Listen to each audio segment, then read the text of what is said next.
Evangelho de Marcos, capítulo 6, do verso 1 em diante, diz assim: Tendo Jesus partido dali, foi para a sua terra e os seus discípulos o acompanharam. Chegando o sábado, passou a ensinar na sinagoga, e muitos, ouvindo, se maravilhavam, dizendo: De onde vem a este estas coisas? Que sabedoria é esta que lhe foi dada? E como se fazem tais maravilhas por suas mãos?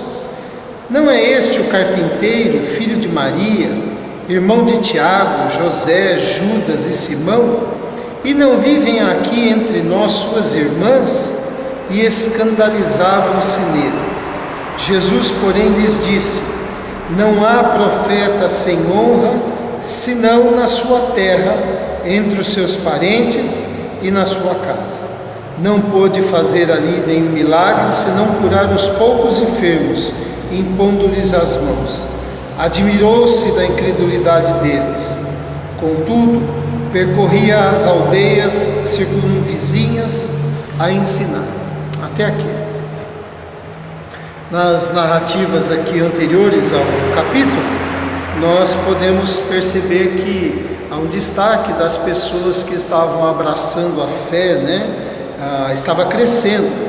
Mas agora Jesus estava na sua cidade, Nazaré, e a gente percebe pelo relato que estava faltando discernimento, para as pessoas que ali viviam, quando encontraram Jesus que eles conheciam, sabendo e ouvindo e vendo tudo que ele tinha feito, estava fazendo, ensinando, ficaram assim fascinados até certo ponto, maravilhados.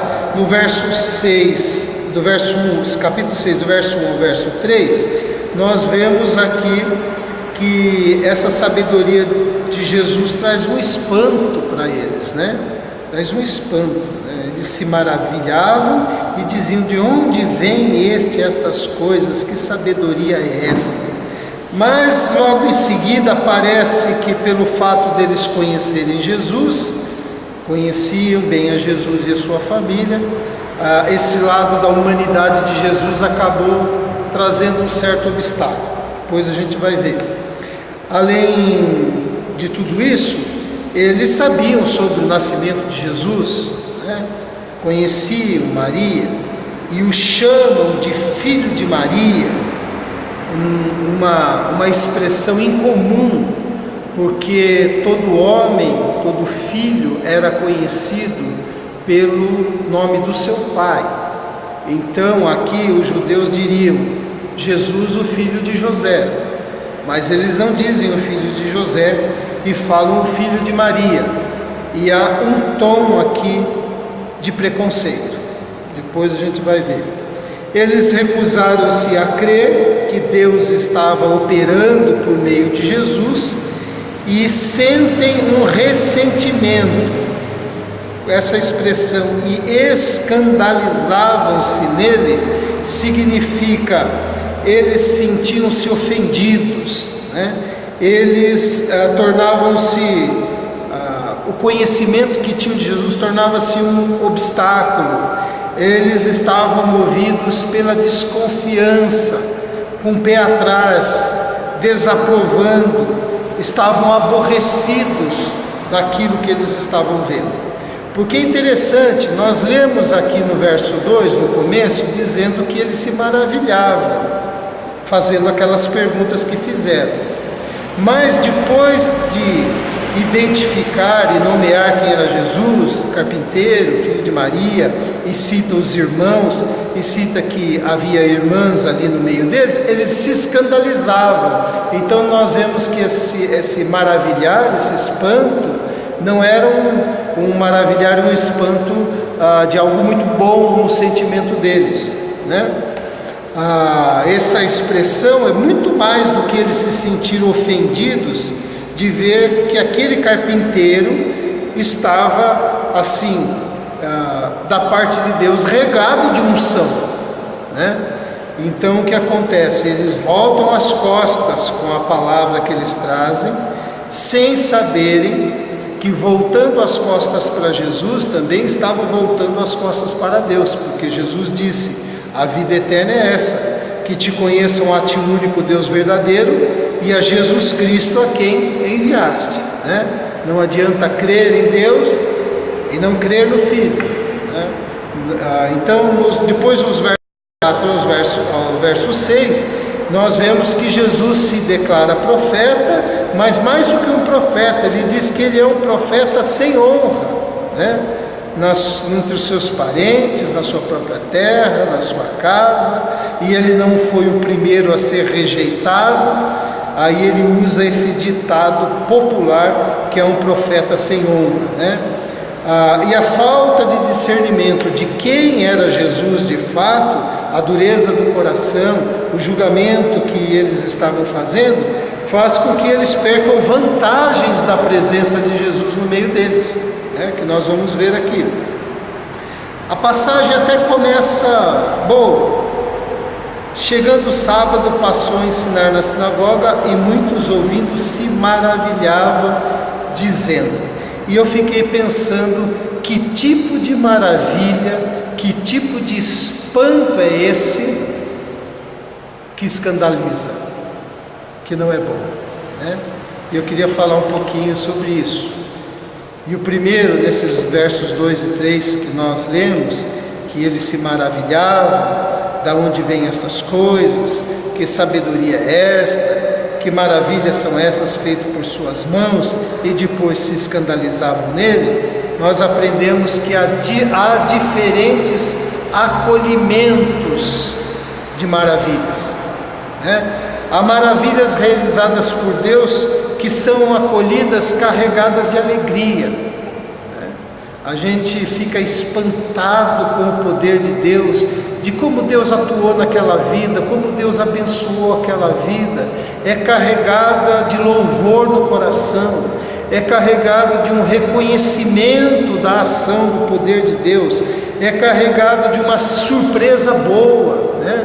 De uma admiração, é carregada de uma contemplação, né? De uma coisa realmente de reconhecimento da parte de Deus. Podemos dizer assim, esse espanto é carregado de credulidade, né? Mas há maravilhas realizadas por Deus que são acolhidas carregadas de incredulidade, como era o caso aqui, que na verdade são movidas pela inveja, né? Deus agiu na vida da pessoa, mas há uma inveja porque aquilo aconteceu, há uma inveja porque algo bom está acontecendo, há um preconceito, como diz aqui, este carpinteiro, filho de Maria, não é isso? Há uma desvalorização com relação a um bem que o outro recebeu, né? Você já viu gente assim, que tem a notícia, fica sabendo, ou ouve a pessoa contar algo que ela está dizendo, puxa, como Deus me abençoou, e aquilo está corroendo a outra pessoa por dentro, né? Que é recebida assim, dessa forma, com esse espanto, né? Olhando a maravilha de Deus, mas com esse espírito, né? E esse tipo de espanto traz consequências para a pessoa que sente, para a pessoa que transmite isso, para a pessoa que reparte esse tipo de energia interior para o outro, e traz consequências para quem recebe essa energia, recebe essa negatividade, dependendo da maturidade com que a pessoa lida com isso, né? Então, há diferentes acolhimentos das maravilhas. Jesus disse assim: crede-me que estou no Pai e o Pai em mim, crede ao menos por causa das mesmas obras. E Jesus clamou dizendo: quem crê em mim, não crê em mim, mas naquele que me enviou. E quem me vê a mim, vê aquele que me enviou. E eles aqui se escandalizaram e não enxergaram nada, não creram nada, não glorificaram em nenhum momento. Antes tiveram um espanto que escandalizava o coração deles, né? Olha só, verso 3, o que diz? Não é este o carpinteiro, filho de Maria, irmão de Tiago, José, Judas e Simão? Então, além de Jesus, pelo menos 4 homens. e não vivem aqui entre nós suas irmãs? No mínimo 2 para ser irmãs. Então, no mínimo, Jesus teve 6 irmãos, se é que não teve mais, né?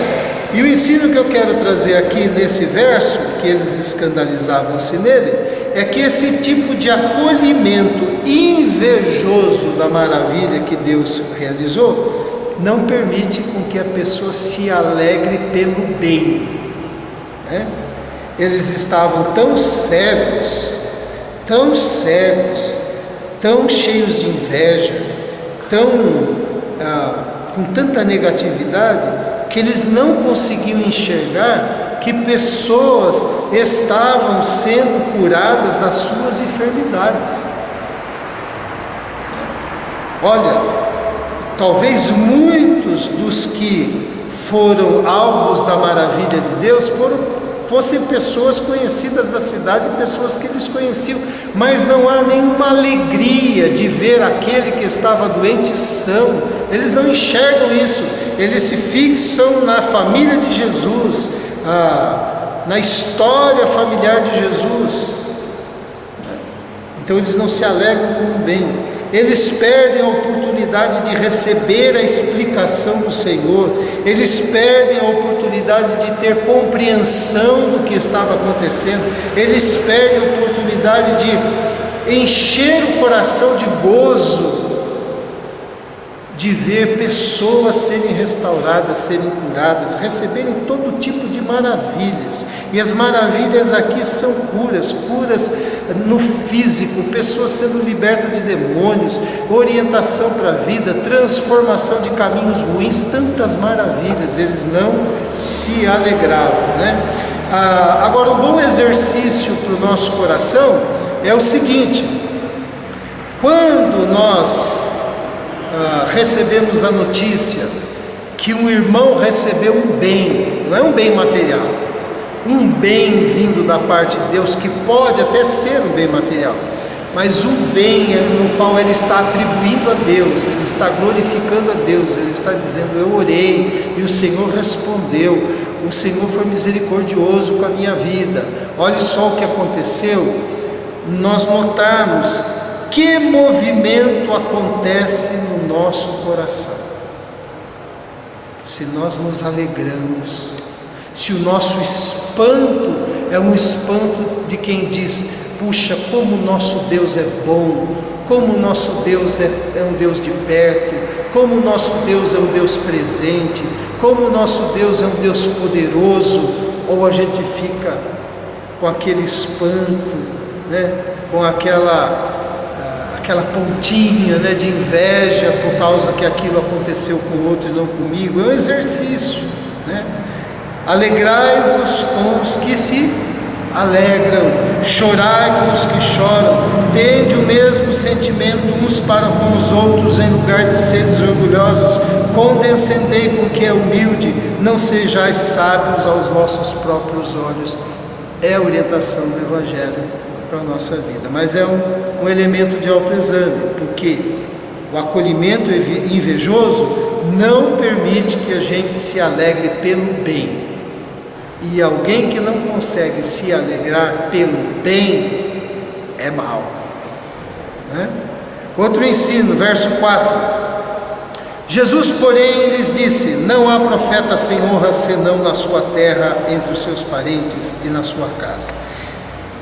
Esse tipo de acolhimento enciumado com relação à maravilha que Deus estava operando, não permitiu que eles reconhecessem o valor daquilo que estava próximo, né? Eles não conseguiram perceber quem é que estava entre eles, quem é que estava caminhando nas suas ruas, quem é que estava passando pelas vilas ou pelos bairros, se era assim nomeado as divisões dentro da cidade. Eles não conseguiam identificar quem é que estava falando, quem é que estava ensinando, quem é que estava operando sinais e maravilhas.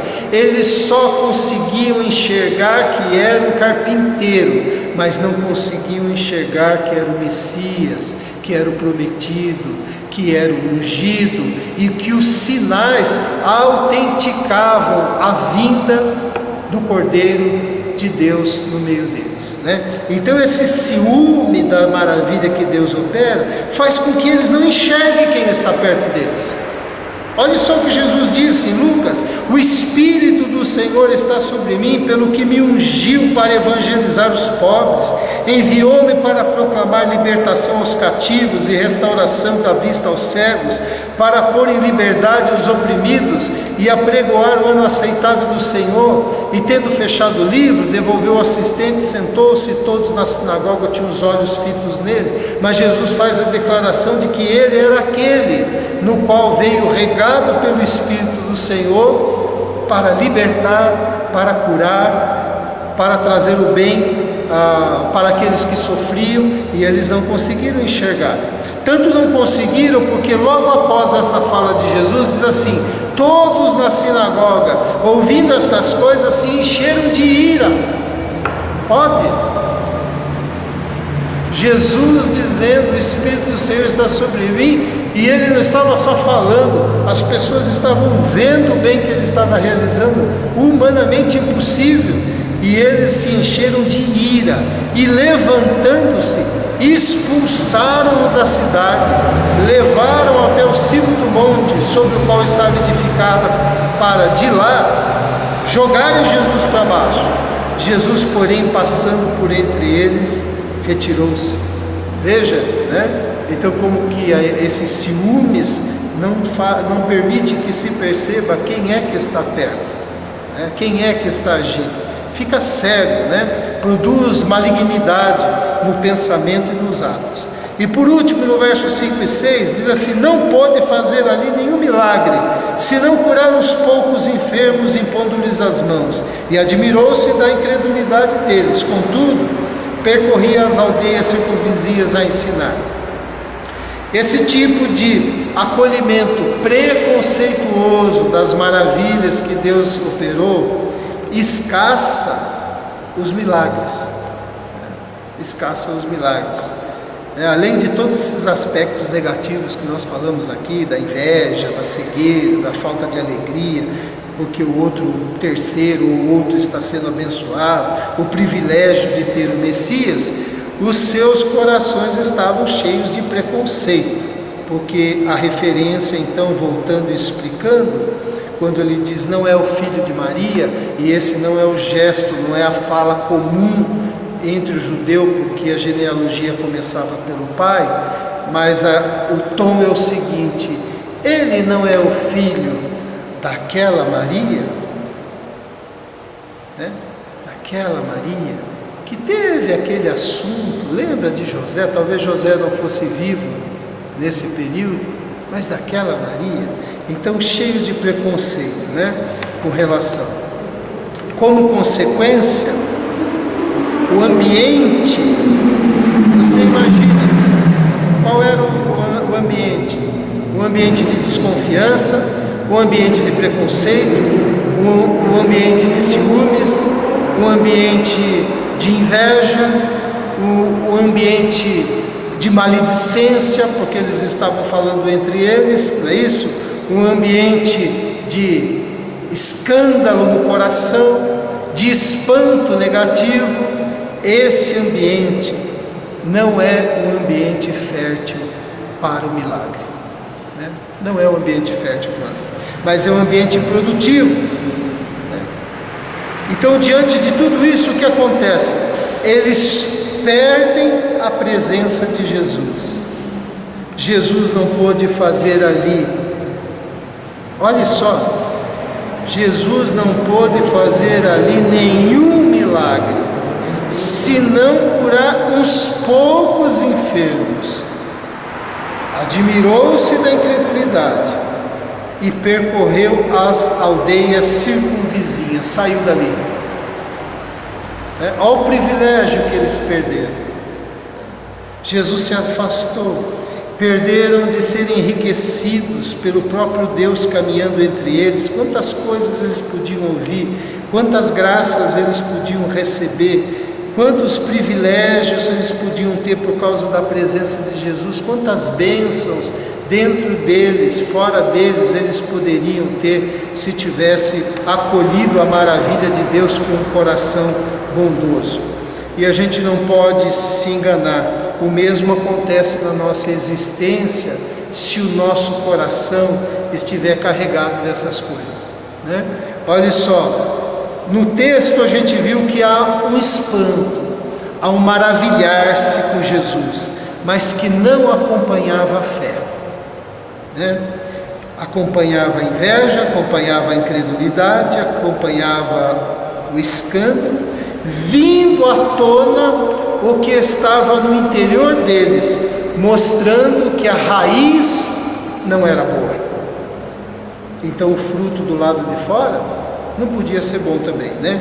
E esse tipo de maravilha, esse tipo que a gente está falando, é o fruto que aparece do lado de fora, mostrando que o que está lá dentro não é bom. Essa maravilha não permite que a gente se alegre com o bem realizado, nem que a gente valorize o agir e a presença de Deus, e ela acaba escassando, impedindo, sendo um obstáculo para que os milagres aconteçam na nossa vida.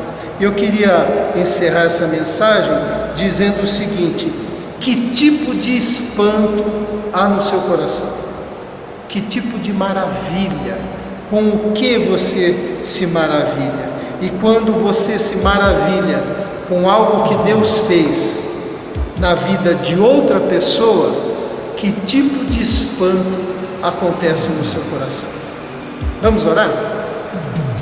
Pai querido, nós te louvamos porque o Senhor é um Deus maravilhoso, que apesar dos nossos defeitos, da nossa relatividade, o Senhor está sempre perto, desejoso de manifestar as tuas maravilhas, os teus milagres, a tua boa mão, conduzindo nossa mente, operando nosso interior, produzindo bênçãos do lado de fora.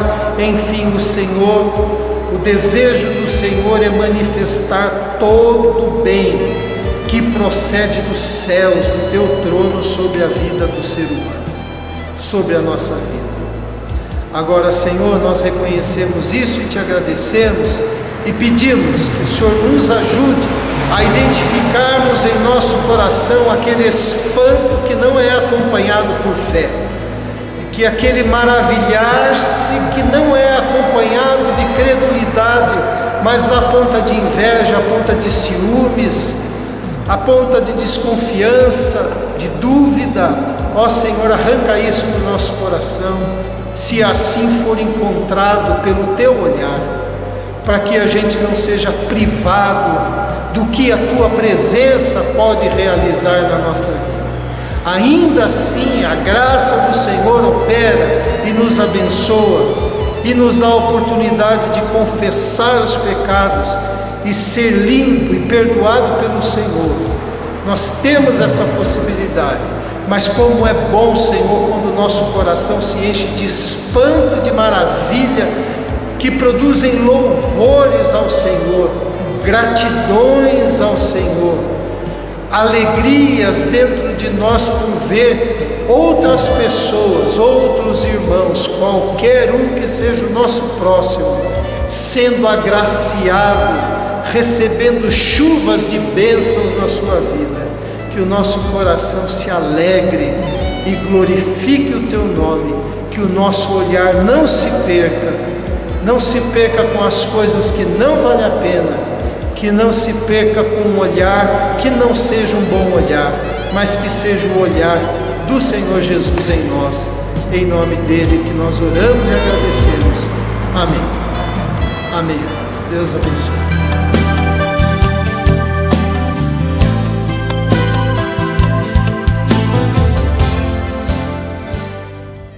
Eu gostaria de falar com você que tem acompanhado, as nossas mensagens, ouvido a pregação da Palavra de Deus, e quero agradecer pela presença de vocês dessa forma. E também dizer para você que nós estamos aqui e temos um encontro de oração todas as quartas-feiras, às 20 horas. Nós temos uma escola bíblica aos domingos, às 10 horas da manhã, onde os seus filhos vão poder ter um estudo de acordo com a idade deles. E temos um culto de celebração das famílias no domingo às 19h30. E nós convidamos para que você esteja aqui nos conhecendo melhor, ouvindo e se fortalecendo com a mensagem de Deus para a sua vida. E o nosso desejo é que Deus te abençoe, abençoe sua casa, abençoe seu coração, te fortaleça, te ajude, abençoe os seus e, acima de tudo, que nessa caminhada juntos, através assistindo as mensagens gravadas ou estando aqui conosco, isso possa aumentar o seu conhecimento a respeito de Deus e o amor de Deus na sua vida. Então, se você aparecer aqui, nós vamos ter uma alegria muito grande de tê-los aqui conosco. Que Deus abençoe.